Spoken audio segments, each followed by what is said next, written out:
É, galera, tá tenso o negócio. Pediam pra nós parar, ó. Deslizamento de terra ali, ó. Olha onde a gente se meteu hoje, turma. Agora liberou pra gente passar. Vamos lá. Devagarzinho, amor. Olha isso, gente. Tava tudo barro. E aqui embaixo é ribanceira, galera. Olha aí.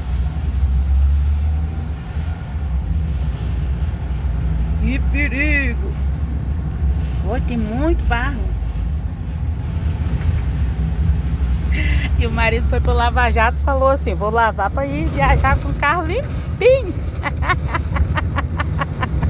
Acabou com tudo. Acabou, sujou tudo, mas tá bom com Deus. Mais uma subida, simbora.